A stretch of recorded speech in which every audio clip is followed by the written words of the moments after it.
How much are you aware of the importance of sleep on brain health?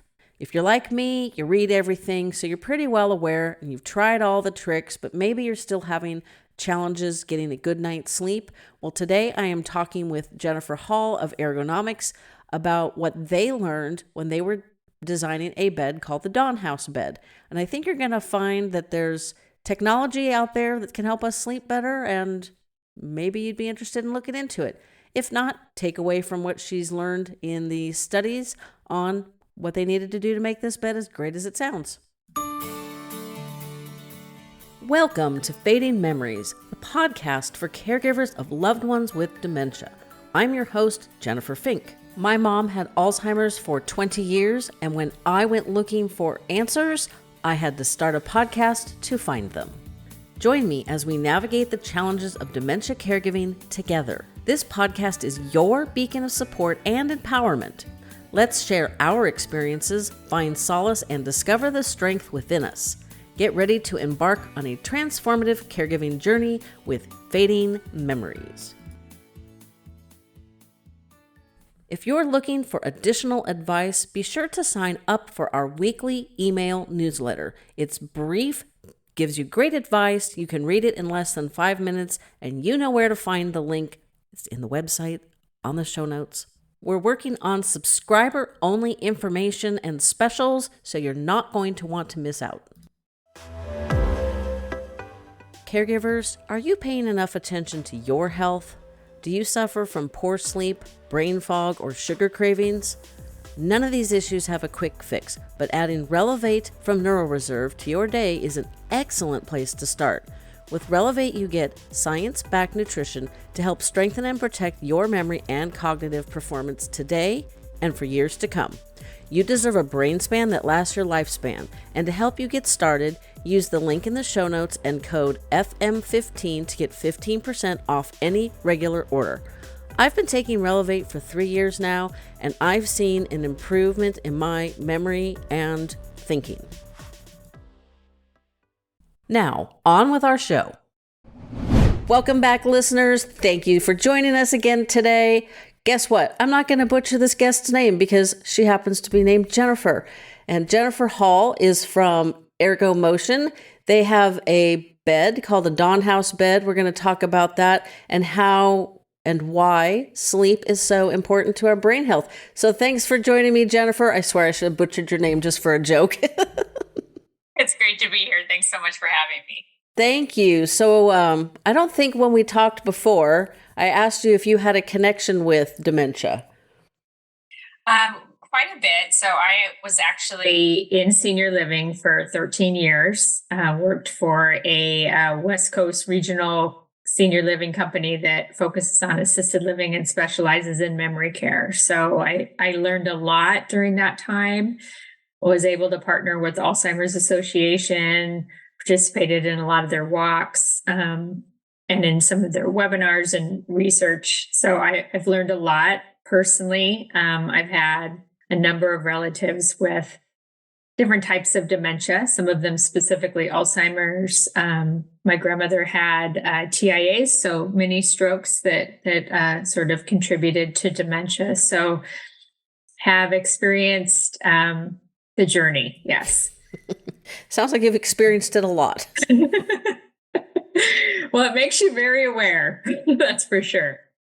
Yeah, once you have been on this journey, you have a family history, I find that most people are very focused on making sure they don't get this disease, or any of them. Yeah. As my audience knows, my mom had Alzheimer's for 20 years. Her mom had mixed dementias, and my maternal great-grandmother had dementia. So, yeah, brain health is a daily thing that I work on. Definitely. It's a good thing. And sleep is a very important part of that. So tell us a little bit about the Dawn House bed, and then we'll talk about how it can aid in better sleep, and then we'll talk a little bit about why sleep is so important. Sure. Well, the Dawn House bed, like as you mentioned, is a product of Ergomotion, and Ergomotion is the largest manufacturer of adjustable bed bases. And the chairman of the company had a personal experience. So he'd been, manufacturing these vases for a long time. But a friend of his who lived alone passed away in her sleep, and she was by herself. And Jack realized that there had to be a better way to monitor health, become more aware of issues that might be coming up ahead of time. So he tasked the Ergomotion team with creating a division that's focused on wellness. And that division's first product was the Dawn House bed.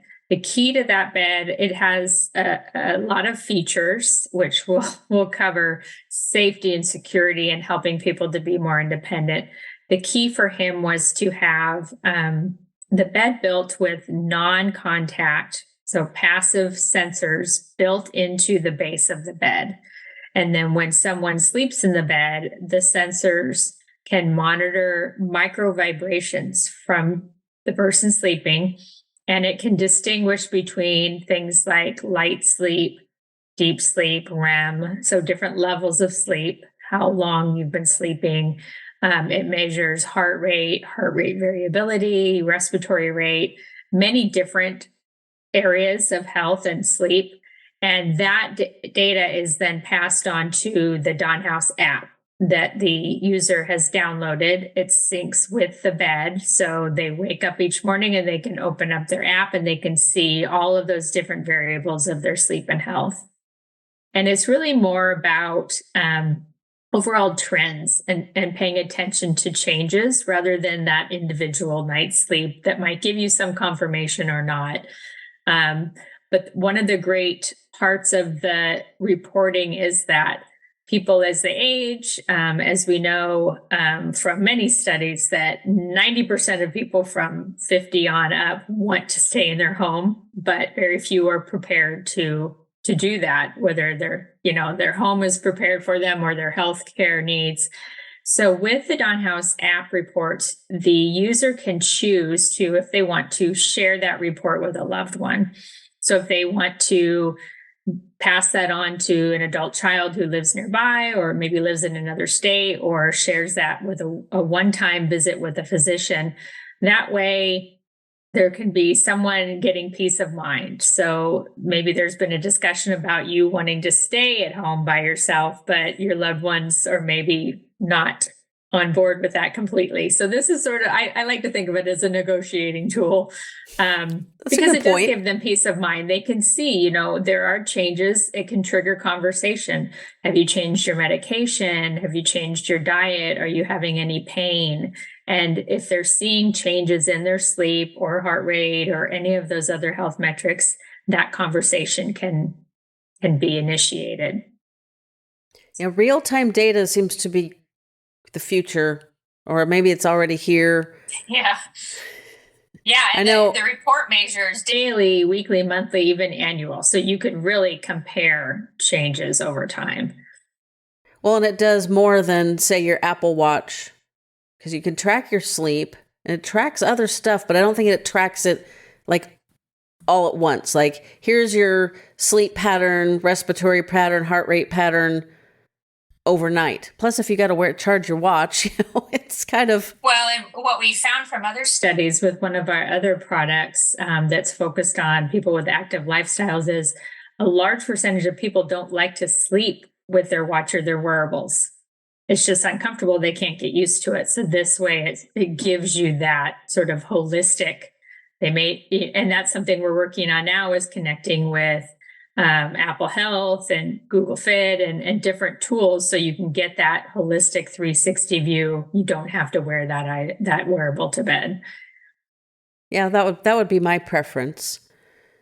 So changes in sleep are pretty common in older adults, and it doesn't necessarily always indicate that there's something wrong, but sleep is important for sorting and storing memories, clearing out the junk from the day in your brain. Yes, yeah.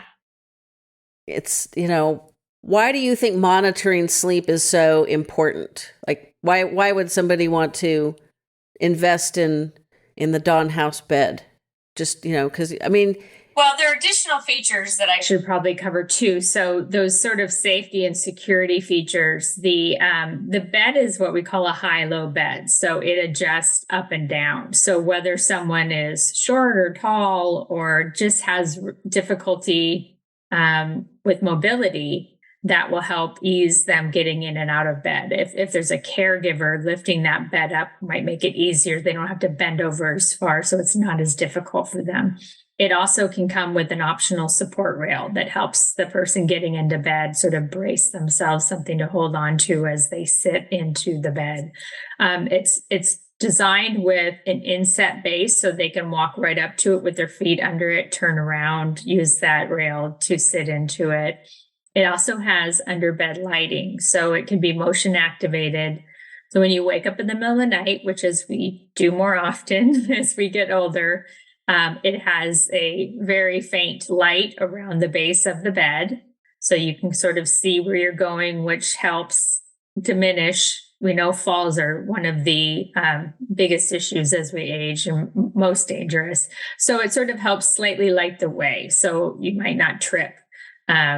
And other features that we have are we have a voice activated, we call it a puck or a console. So you can actually direct the changes in the bed, articulate the head, the foot. There's relaxation settings. You can do preset settings of your bed. You can do that with your voice. We have some customers who have Parkinson's or MS, and they've gotten to the point where it's difficult for them to use their hands. So the voice puck is important for that. So there are a lot of different features that, in addition to that, the sensors and the reporting and the data just help make it a safer place for you to get in and out of bed, or help caregivers help you get in and out of bed. It makes sense. And the soft light underneath that's motion activated would be really nice. My furniture's all black, and we have no light at night. We have a skylight, so if the moon is full, we get a little more light in the bathroom dark room area. Is what you want, so that's great. Yeah, it's wonderful for sleeping.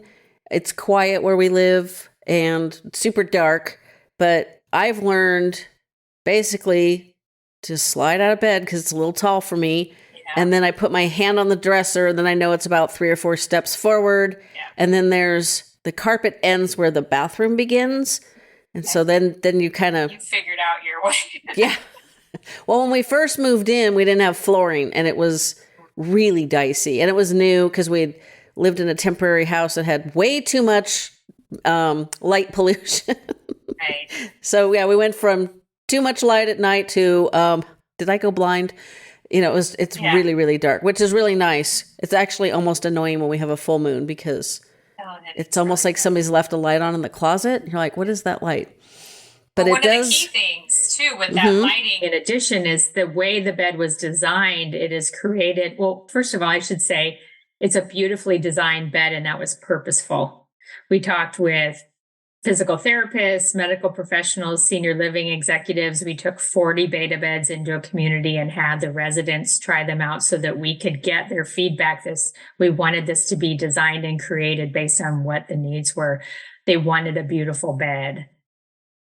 Sometimes they need the features of a hospital bed, but they don't want the hospital bed in their home. Another benefit is the fabric around the base of the bed, that sort of tripping issue. You know, as we get older, our skin gets thinner, we bruise more easily or get skin tears, and it's padded and fabric. So that helps just in case you do trip.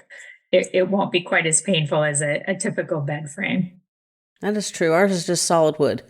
So you definitely don't want to crash into that. Yeah. So when you did the beta testing with the 40 residents, what kind can you, and not, without giving away too much, obviously we don't want personal information. Can you kind of indicate what you learned with the data tracking? Yeah, so the app was definitely in beta form. So what we were trying to figure out there was more what's the accuracy of it, which what we found is, there's really no reporting and data out there that's 100% accurate. And that's why we focus on trends. So a good accuracy scores between 72 and I believe 80%. So we were fitting within that, which is great. And we didn't have it long enough with them to really get a long-term goal, but we found out from them what they were interested in learning. And so what good. We found out that they wanted to know was how much sleep were they getting, sort of confirmation for them. What type of sleep were they getting? Were there any changes during that short period of time that is something they might want to call out? What we found from one of the residents is she actually sent us an email probably 6 months after this whole research experiment, and she said she was so excited. She shared her report with her cardiologist. She doesn't go into her cardiology appointment without taking that report with her. It's just become part of her conversation. So, but one of the things we learned most really about that whole experience was it's less about even how good a night's sleep they had. It's about what they want to be able to do the next day. And that's kind of where Dawn House came from. It's about the dawn of a new day. It's about not that setting sun, but the sunrise. And what are the things they want to feel good to be able to do the next day? They want to play with their grandchildren. They want to be able to go on outings or go on walks or do their exercise program. One woman who is a very competitive bridge player just wanted to know that she was going to be fresh and clear the next day so that she could play a good bridge game.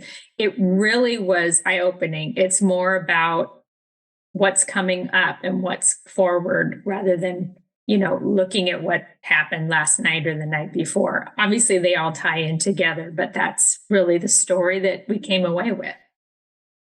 That's actually nice, positive, forward thinking. And my thought while you were talking is that, when you go and you see your doctor, they have this tiny little snapshot of you and what's going on with you, like a 15-minute snapshot out of the entire day, week, month, year. Is not very much data for them, and they have to rely on you telling them something, and some things are difficult to explain. I had shingles in 2021, and the only clue that I knew something was up before the rash and all the yucky parts started was I just felt off.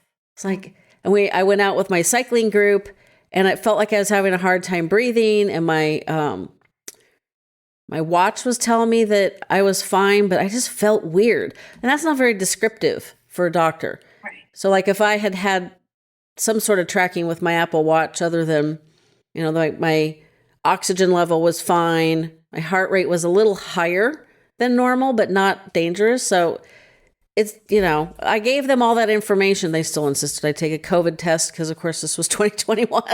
Right. And, but it's nice to have data. Like a lot of people would be like, oh, I don't really want all this information about me, especially our older population that didn't grow up with technology or weren't introduced to it as teenagers or young adults. They might be like, I don't want all this information, but it's actually really beneficial. If you have changes in your heart rate, you're going to tell your cardiologist or you're going to tell your general physician and they're going to send you to a cardiologist. And then, if your sleep pattern changes, I guess they would do a sleep study with you. That'd be interesting. But I think the data is extremely important to know for yourself, just on those days when you're like yesterday, I just felt like by the end of the day, I was just like, and I feel like playing with the dog. She was mad at me. You're in trouble when the golden retriever is mad at you. Right. Even this morning, I was like right at lunchtime, she was still ignoring me. It was pretty funny. Oh, no. But I just didn't feel like I didn't want to play with her. Didn't want to take her to the dog park. She's on the couch. So I'm trying to make sure I don't wind her up. We'll probably go to the DP later. Yeah. That's what we call it. So I'm assuming that you guys have done or you've learned a lot about sleep in creating this bed. Like just a general question, like why is sleep so important? Is that a question you feel qualified to answer? Now we're going to take a quick break for an ad. These ads help me continue to bring the show to you for free. When I learned that despite eating as healthy as possible, we can still have undernourished brains, I was frustrated.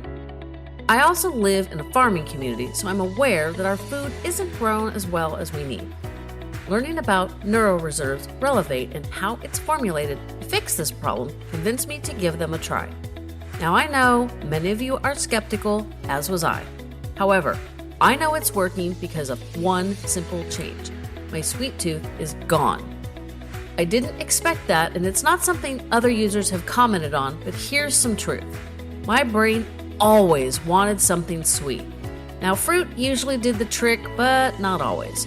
One bad night's sleep would fire up my sugar cravings so much they were almost impossible to ignore. You ever have your brain screaming for a donut?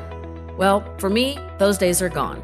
It's been about 6 months since I started taking the supplement, and I have no regrets. I believe in my results so much that I'm passing on my 15% discount to you. Try it for 2 or 3 months and see if you have a miraculous sweet tooth cure, or maybe just better focus and clarity. It's definitely worth a try. Now back to our conversation. Yeah, well, I'll first say I'm not a medical professional. As I said, I do have a background in working with and spending a lot of time doing research and marketing for seniors. And now with ErgoMotion focused on sleep and sleep products. I also have had my own journey of sleep issues, which, sort of incites you to go do your own research. But I mean, what I've realized is everyone knows for overall health, you need to eat right and exercise. But sleep has sort of been that last area that's, I think, more so now is a focus, but it really has not been. When you look out there for how to improve your health, there is less information about sleep than exercise and diet. But I think all three of those things are important because sleep has such an effect on your hormone levels, which has an effect on diseases like diabetes or cognitive issues, as we'll talk about.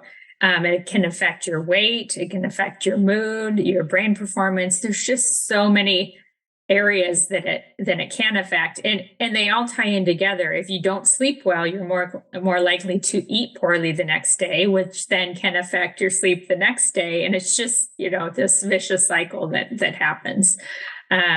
We do know that sleep and cognitive function are really tied in together.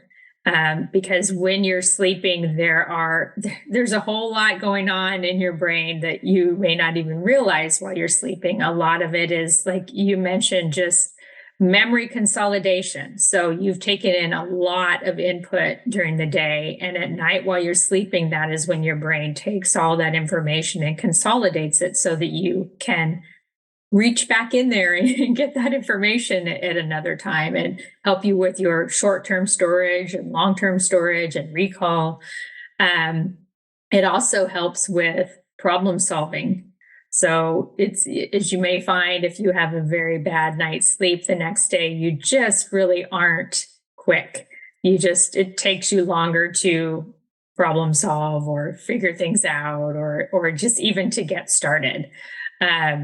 Another area is the brain actually does take in harmful toxins during the day. And some of those are things like waste products like beta amyloid, which anyone that's, focused on Alzheimer's and dementia knows beta amyloid. You need that time during that sleep and specific levels of sleep while you're sleeping to clean that out.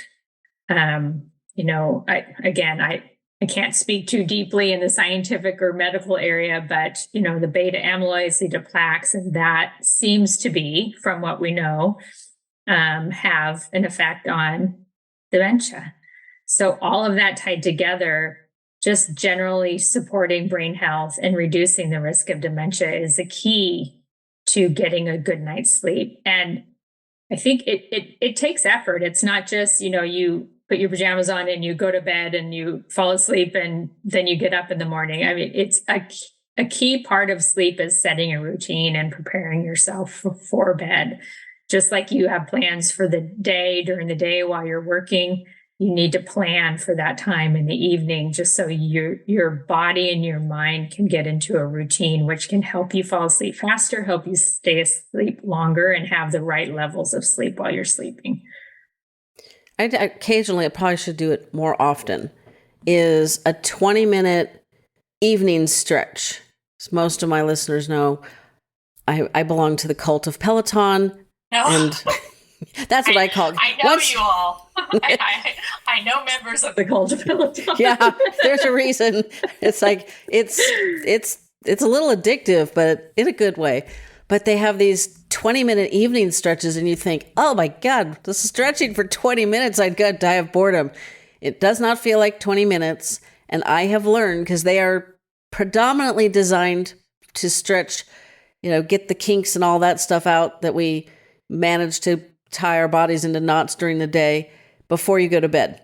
And I have learned, you're going to do a 20-minute pre-bed stretch, turn down the bed, brush your teeth, wash your face, make sure, it's one that you could do. You don't have to put on workout clothes or anything. You could do it in whatever you're hanging around in while you're watching TV, or, you could probably do it in your jammies if you want, because you finish the stretch, you get in bed, turn off the light, and you're asleep.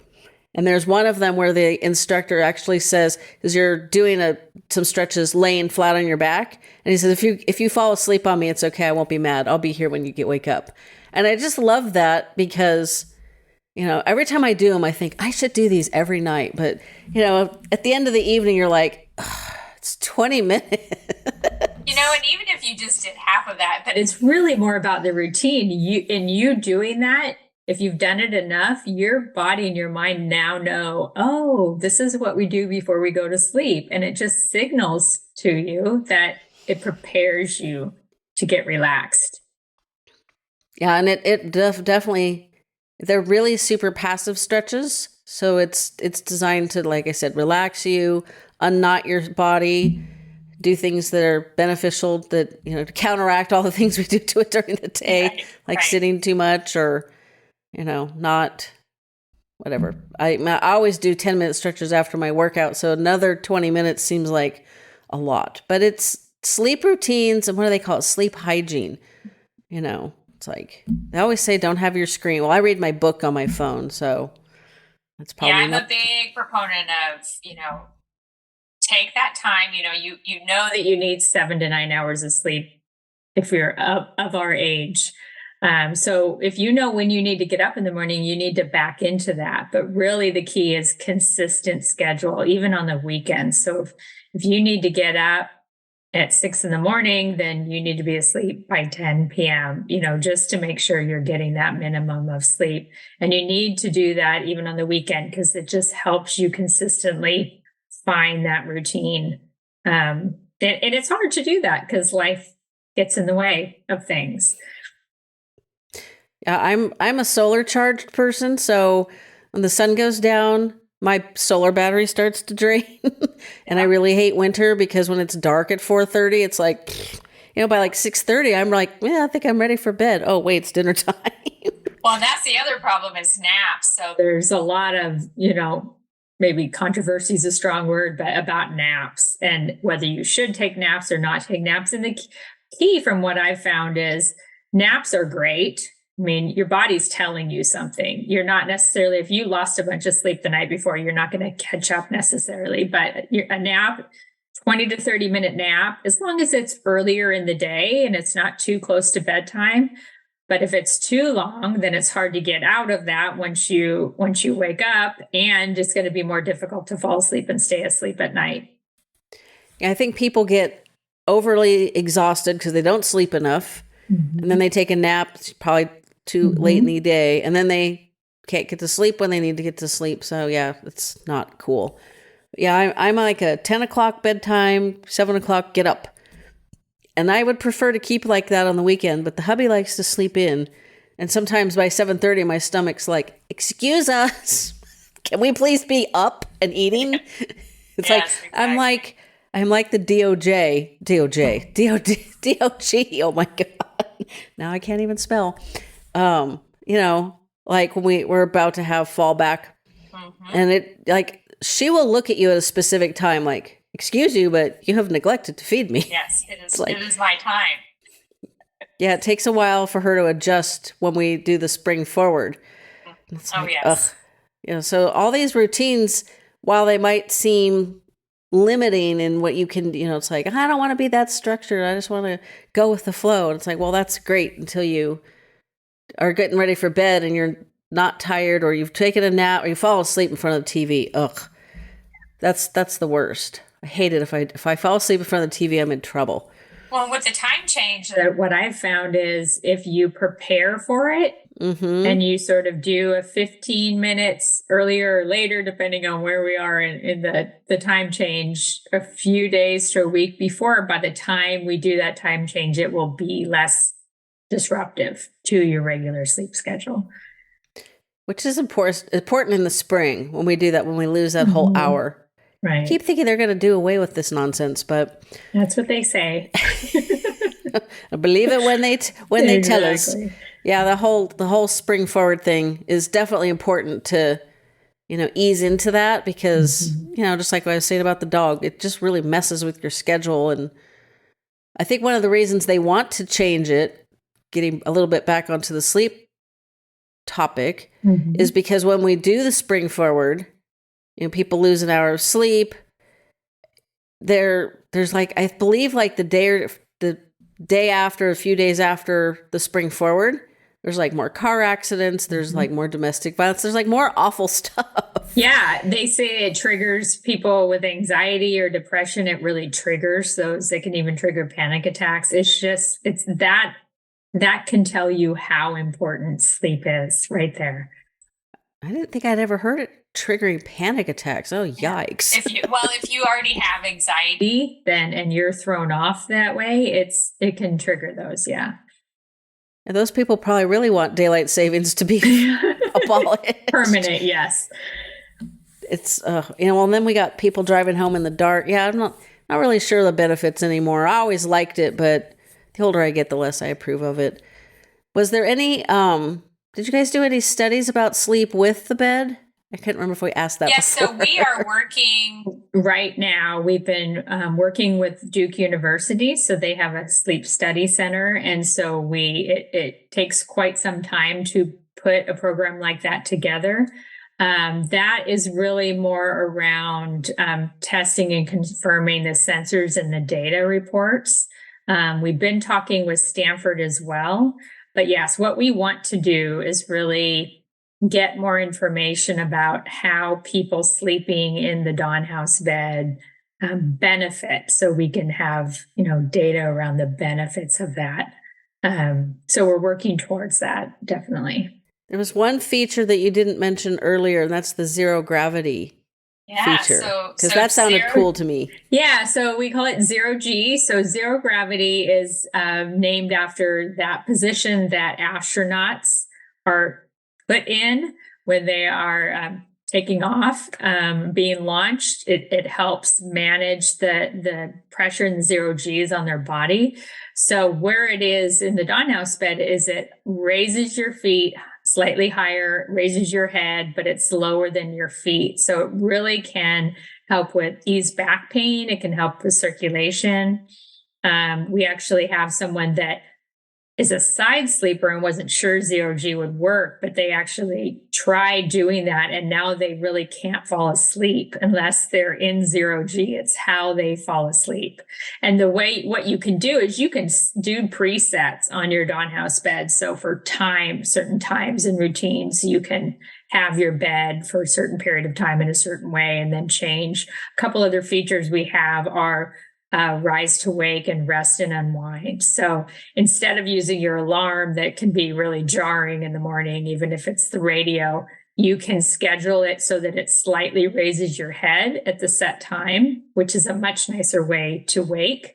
It can also, for rest and unwind, if you're in an articulated position, you're watching TV or you're reading, you can have a set time and your bed will go to flat, and that will just let you know now is the time that you have predetermined it is time to go to sleep. So some of those presets are really useful. Another one is our auto anti-snore. So we know snoring is a big issue. for couples. And, instead of getting hit or kicked or nudged in the middle of the night, the auto anti-snore, part of the microvibrations in the sensors can actually distinguish that snoring. Now, it can't be just a few snores. It has to be over a period of time, but you could set for a smaller period of time, a medium period of time, or a longer period of time. It will then slowly raise your head so it can open that airway. It can help sort of ease that snoring, will hold you up in that. And it's so subtle that it shouldn't wake you. It'll just stop that snoring after you have been you stop snoring for a period of time. It will slowly lower you back down to where you are. If you do it again later, it will do it again. So it's just another added bonus. I could just see the little AI robot like, oh, not again. Yeah. Boy, this person is, yeah. It's like, what did they drink before bed? But it's important, even if you are solo ager, because really loud, deep snoring is sometimes a sign of sleep apnea. And even if it's not full-blown sleep apnea, you could be not getting enough oxygen to your brain. And so that's a really cool feature. Yeah, because you'll be able to see in your reports. And if you didn't think you snored, or maybe you didn't snore, and all of a sudden you are, again, you start going through that checklist. Have I gained weight? Have I changed my medication? Have I been eating? Did I drink alcohol too late? What have I done that's changed? If you can't figure out what that is, and it's not something you can change, it might be a conversation you want to have with your physician. And like I was mentioning earlier, when you go to the doctor, unless you are meticulous about keeping notes about every little situation, oh, well, I was snoring more than I normally do, or I'm not getting as much restful sleep or whatever. It's like nobody takes that many notes. Caregivers do for their loved one because the loved one can't speak for themselves. But the more information we can provide a physician, the better they can help us. And Lord knows that would be important just by itself. Well, and I know when I go, I usually have a few things, but I always walk out of there and realize I forgot to cover something. So if you have this report and you've emailed it to them ahead of time, then that will initiate that conversation. Which those are important. So is there any last bit of information on sleep that you want to leave us with so that people are thinking about, oh, that's really important. I should look into getting a dawn house bed? Yeah, I just think it's really key. Like we talked about earlier, so many people just plan to age in place, but don't have a plan to age in place. And as we get older, I know there are those conversations you have with your adult children, and there may be disagreements about what the plans should be for the future. And the dawn house bed is just one of those tools, products that you can use in your home to help you prepare your home or age in place so you can stay there longer, be more safe, have the security, offer your family the peace of mind that they have sort of an idea. It's not a nanny cam. We know those things have been used, but it's a conversation. It's opening up. It's giving you peace of mind. It's giving your family peace of mind, and it's protecting you, and it's comfortable, and it's beautiful, and it's just a lovely piece of furniture to have in your home in the end that just has so many added benefits for you. Well, I know as we age, most people don't replace furniture, so you can't. I would guess the majority of people listening, like my bed frame is 20 years old. The mattress is not. The bed frame is. So when the mattress needs replacing would be a perfect time to say, maybe it's time to change the furniture in the bedroom so that we can have something that would allow us to stay here longer. Although I did convince the hubby that, by the time you're 85, taking care of a house is a lot of work. And assisted living is not a horrible place to go. Well, it's just unfortunately we have customers, their family as they're moving into assisted living, they purchase the Dawn House bed for them. So when they move into their new apartment, the bed is delivered, it's set up, and then it still offers the same safety and security. You do have care staff there, and they're going to communicate to the family member, but all of those same features and benefits are beneficial, whether you're in your home, long-time home, or whether you're in your assisted living apartment. Well, it would be better if we had more options for, late life living options, I guess is a nice way of putting it. But until then, products like yours I just see more and more of them happening. When I started this show, nobody was talking about this kind of technology, and it just seems to be changing rapidly, which it's going to be interesting to see what happens in another 5 years. See, I'm almost 57, so 5 years I'll be 62. So 10 years before I can get Social Security. I bet you there's going to be a huge amount of changes in those 10 years. I guarantee it. It's amazing. We participate in the Consumer Electronics Show in Las Vegas in every January, and we are situated in the digital health area, and we are surrounded by tools for sleep. It is just amazing. I mean, there's been digital health there for a long time, but the focus on the sleep aspect of digital health, it's just every year it changes, and it gets more amazing. I know. I would like to go to that convention, but I don't know if it's on the budget. So yeah. It'd be dangerous to go. If anybody is going to be there, please visit us, and we'd love to show them the bed. It's not that far a drive, and I do have a hybrid, but going there is dangerous because then you're like, oh, we need to buy all these things. Yeah. Well, this has been fantastic. I appreciate it. For the people that get to the end, this is the second time we quote unquote recorded this conversation because the first time I had technical issues and forgot to hit record. So that's your little behind the scenes podcast info. And as always, I really appreciate you joining me again. And I look forward to learning more. And like I said, the mattress we have is 5 years old, so it's probably, got 3 to 5 years left, and then we'll have to change all the bedroom furniture. Well, I do want to offer a promotional discount to your listeners. So we would like to offer 20% off the Dawn House bed. They can shop on our website, dawnhouseliving.com, and use the promo code MEMORIES20, and that'll be good until March 10th. So we'd love to have you visit the site, learn more about the bed, learn more about the features. That would be awesome. I really appreciate it. And see, when you guys listen all the way to the end, you get just a little extra bonus. So thank you so much I almost tried to bungle it up. Thank you so much, Jennifer, for joining me. And who knows, maybe we'll end up in Las Vegas in January together. There you go. That would be great. It'd be wonderful to see you there. Listening all the way to the end. And as a bonus, here's what you can expect next Tuesday.